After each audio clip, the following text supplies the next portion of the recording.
You're listening to Innovators, the podcast from Harris Search Associates, where we speak with global leaders in education, research, engineering, and the health sciences, and ask them to share lessons learned as they continue to advance the frontiers of innovation and discovery.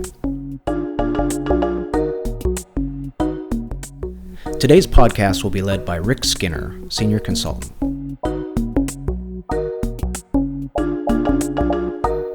Warden Bennett's the intellectual godfather on leadership.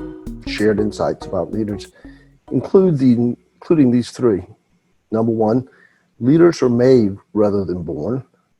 Number two, no leader sets out to be a leader. People set out to live their lives expressing themselves fully. When that expression is of value, they become leaders. So the point is not to become a leader. The point is to become yourself, to use yourself completely, all your skills, gifts, and energies, in order to make your vision manifest. You must withhold nothing. You must, in sum, become the person you started out to be and to enjoy the process of becoming.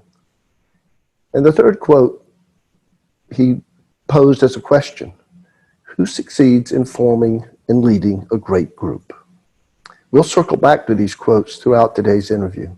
Our guests on Innovators today are executives with NuBrick partners Dave Appino and Joe Mazzenga. Mr. Appino is Vice President at NuBrick and leads operations for the firm as well as project design and implementation. In addition to his role with NuBrick, Dave guides research strategy and research for NuBrick's sister company, First Group, where he has progressed over more than 20 years within executive search.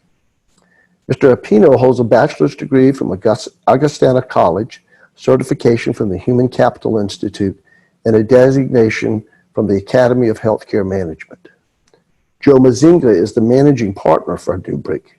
He earned an undergraduate degree from Trinity International University and a master's in social work and counseling psychology from George Williams College. He has taught at Northwestern's Kellogg School of Management. Before joining NuBrick, Mr. Mazzenga was Senior Vice President for Aon Hewitt's Central West Region and founder and principal partner of Whetstone Incorporated.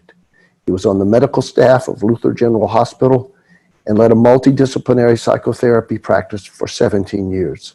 At NuBrick, Mr. Mazzenga focuses on leadership assessment and development, executive team performance, talent management, succession planning, and talent alignment in the midst of organizational and cultural change. Gentlemen, welcome to Innovators. Dave, let me turn to you. The word alignment crops up in much of your literature about NuBrick. Alignment across the leadership team and alignment of the CEO and the board. By contrast, some years back, two scholars of the American Research University described that institution as an organized anarchy, in which most of its inhabitants decide pretty much on their own what they pay attention to. The same might be said of academic, medical, and health centers, were it not for the fact that at the macro level at least, most of that organization's inhabitants, their physicians, share a commitment to improving the health of their patients. If you would, Dave, describe for us what NuBrick does to gain alignment in a corporate setting, especially one that is devoted to healthcare. And to follow up on that, and do you think that strategy NuBrick uses to gain alignment could be applied usefully in an academic health or medical center? Thank you, Rick. I'll start with the last question. Absolutely. I think that the strategy we use, it can be replicated and applied in an academic health or medical center. Within NuBrick, we are working outside in other industries, including academia. So we've seen it in action, but there's some universal qualities that surface that we're often entered into. We work with high-performing executives who have progressed into larger leadership roles within their organizations by virtue of their technical expertise, subject matter expertise in a given field, experience running a specific department or business unit, and now they've moved into onto a senior leadership team, and oftentimes still representing their department or unit. Yes. And so a huge component of our work is focusing on enterprise leadership. And that is looking across the horizon of the whole organization or institution And that is now their number one team that they're on.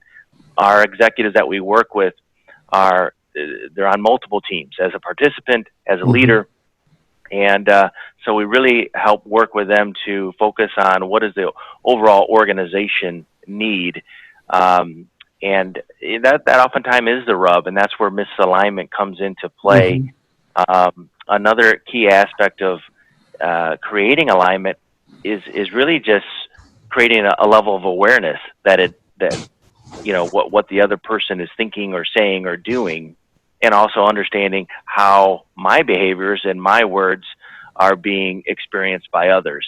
So, and that's also where we bring to bear quantitative and qualitative assessment to help.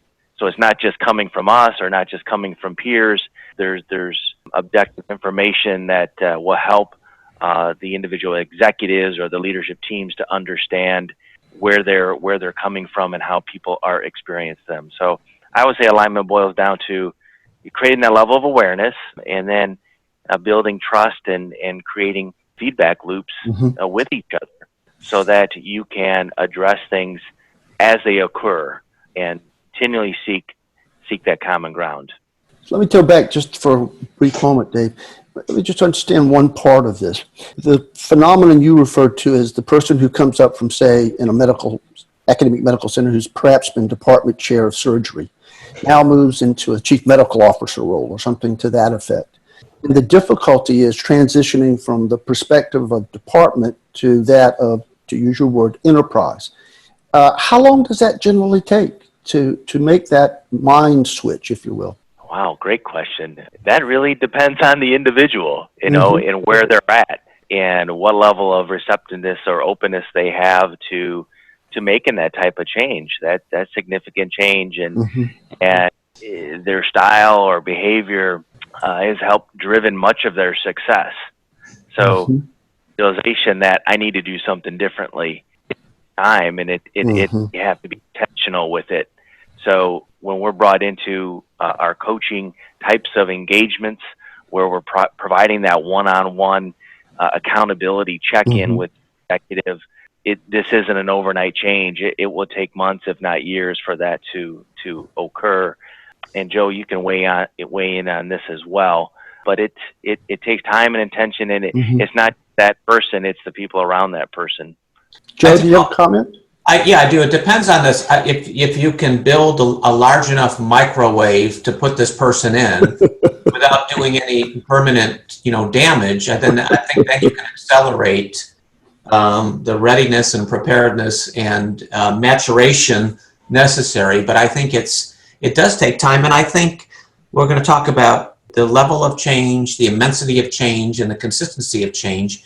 And so what we are expecting of leaders is now accelerating at the pace of technology that we see all around us and everywhere. So I think it comes to play that we are seeing the pressure to move people, organizations, alignments, and effectiveness even faster than before. And I wish we did have a microwave, but something like that has not been quite invented yet. What strikes me is there's another reason somebody might say, I don't need your help. Look at me. I came all the way up, and I became a department chairman. Now I'm a dean of medicine, or I'm the senior vice president of healthcare. So there's some evidence in their mind that suggests that they already are leaders. So why do I need somebody else helping me? It's an old axiom, Rick, and it's actually a title of a very, very good book by a management guru named Goldsmith's his last name. The book is titled "What Got You Here Won't Get You There." Those chairs, like the heads of departments in marketing or science or sales or actuarial organizations, are brilliant, bright, and find themselves in leadership roles because of certain attributes that will no longer serve them as leaders. And so that's where, just because you were brilliant for the last 25 years, you weren't prepared for this role where you have to now make, for example, everybody else around you brilliant. And you can no longer should be the smartest person in the room, even if you really are that's not serving the organization or the next generation of leaders. That also might explain why a couple of years ago we did a little study on what happens to small single-person family businesses, and the vast majority of them, even after they've survived the first 3 to 4 years, have a hard time making it to the second level. That second step seems to call on a different set of skills and talents. The percentage of those who do make that second step is remarkably small. So I think that sustains that book title, that what got you here may not get you any further. And so that's a great example, Rick, because I think that there's something brilliant about those that have the courage, innovation, and capacity to start something, but they may not be the builders. They may not be the maintainers. They may not have the maturity around the management skills to build a successful organization that's scalable, but their brilliance needs to be maintained and preserved, just not go beyond that. Let me turn to another topic, and I'd like both of you to address this, if you will. Take those first two quotes from Warren Benison that I gave to you earlier, the one about leaders being made, not born, and the one that suggests that leadership development, at least in part, is a process, for lack of a better word, of self-actualization, that is, becoming oneself. Now, I suspect you agree that leaders are made more than they're born, but please share some of your thinking on that point, and then tell us about how you see leadership developing when a firm such as NuBrick intervenes, albeit at the behest of the organization itself. I could take a first crack at it, Dave. I think I'll speak to the first comment around leaders are made, not born. I think that's been an argument and a controversial statement for a very long time. And I think it's like any other aspect of life that somebody aspires to. There's natural talents that certain people are given athletically, artistically, academically. We can go on and on. I think the same would go true for leaders and their experiences growing up in their neighborhoods, in their schools, and that people that tend to lean towards and welcome the opportunity to step up and lead, even back in the day of their neighborhoods or playground.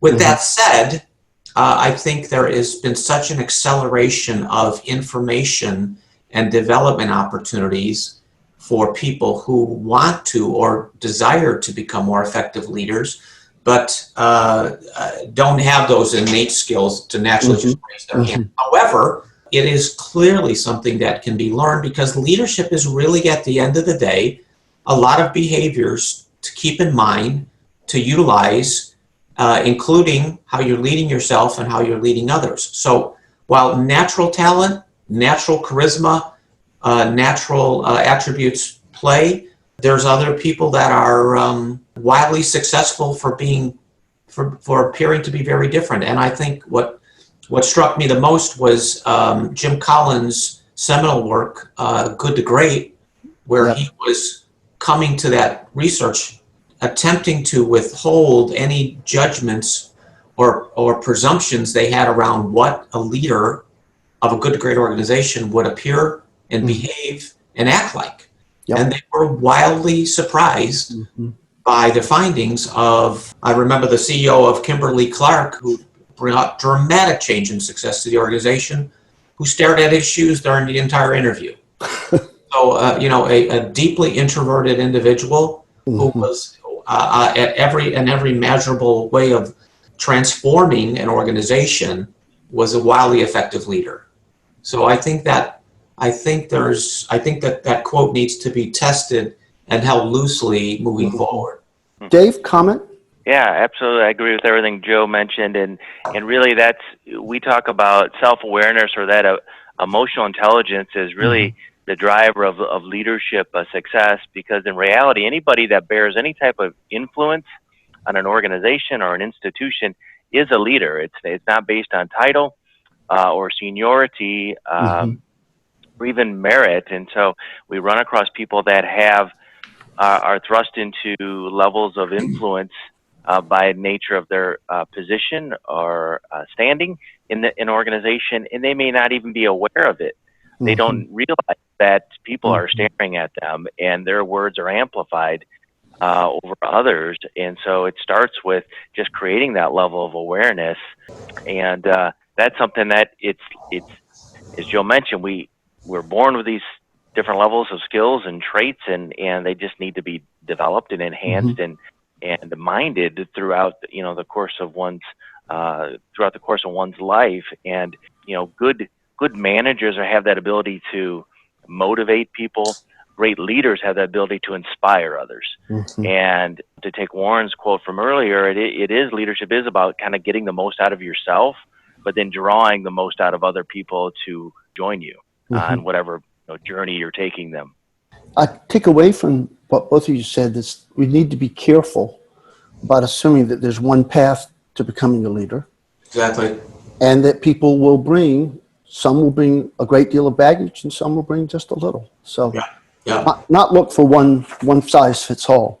But let me turn to a slightly different question, but in a way, Joe brought it up earlier. It's been about 2 decades or more when Peter Vail wrote about management in contemporary times. He called it living in whitewater. And the quote is, "The feeling is one of continuous upset and chaos, that you never get out of the rapids." Now, surely whitewater describes the history of healthcare over the past 30 years or more. Well, I'll just use one example. In the last 4 years, the American healthcare system went from one which virtually everyone was insured and would be treated to one that once again puts the onus of finding and paying for care on the individual. In your time consulting and advising, what have you observed about the people charged with leading healthcare organizations, both CEOs and their boards of directors, when they and their organizations are deep in whitewater? Can an organization thrive in such conditions? And if so, how does leadership contribute to that success? Dave, you want to start? Absolutely, and I think that's a great analogy. The whitewater, and I just think about the advances in technology and access to information. It abounds, and that just it creates rapids that are even greater. And so that ability to discern what things do I need to pay attention to, what things do I need to let go of. That's also a huge advantage for people that can do that, because it's going to create capacity for them to focus on the things that only they as leaders can do, or those decisions that they alone can make. So it's really important to let go of things. That also creates opportunities for other people to develop their skills. So discernment is huge, and also taking time to reflect. When you're in the rapids, you don't have a lot of downtime. You're just going. You're just trying to avoid the rocks along the way, but making sure that you're prioritizing what things do I need to focus on. And let me look back. That's how you learn. You look back on where have I been, and that's going to help you determine what you need to continue to focus on going forward. Joe, I'm sure you have something to add to that one. Yeah, it is. I think the level of change that healthcare faces in this country, at least, is beyond perhaps at this point in time any other industry. Yes. It's remarkable, the amount of attention it's getting and the amount of churn and change and political maneuvering and challenges that healthcare faces, and few industries are so affected by politics and the government now moving forward. With that said, what's interesting about this quote from Peter Vail is that the very guy we were talking about earlier, Warren Bennis, coined an acronym in 1987 that was then picked up by the U.S. Army of War Colleges, and the acronym is VUCA. V-U-C. Stands for volatility, uncertainty, complexity, and ambiguity.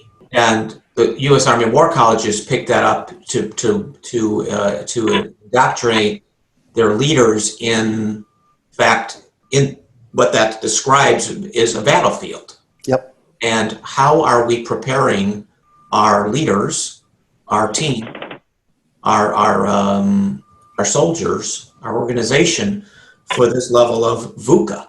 And what I think about is going back to behaviors that leaders are either made with or born with, very few leaders come equipped with the ability to lead through this kind of change. And we find we spend a lot of time equipping, training, coaching, modeling, mentoring leaders in healthcare for sure, and at the top of the house, Mm-hmm.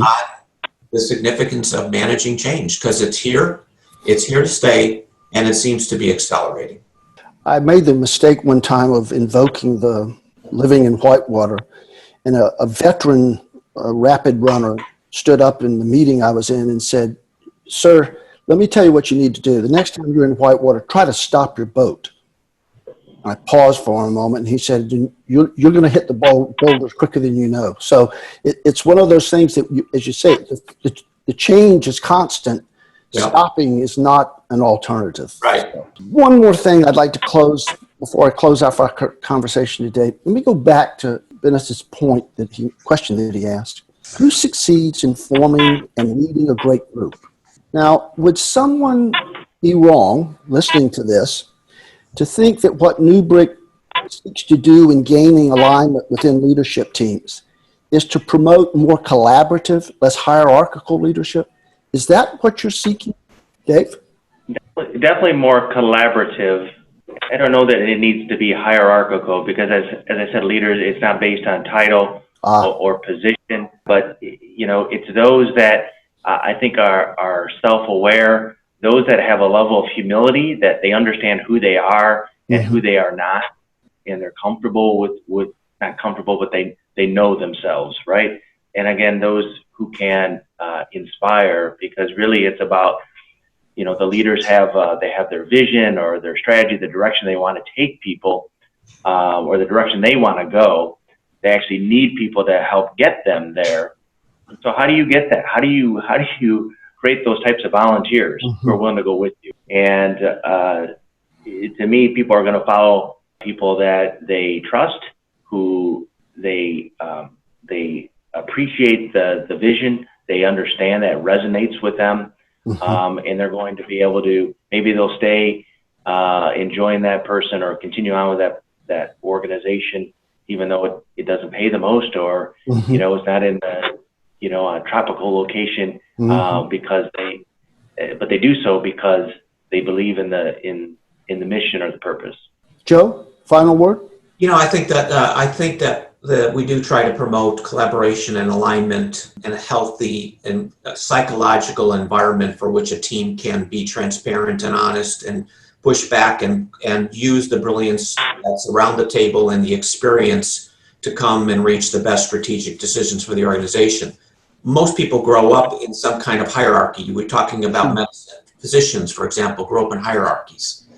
The reason I think we have to really focus on hierarchy and the implications of it is that, for example, quality has become a very significant emphasis for healthcare organizations. Oh, yes. The sustainability and the drive towards quality.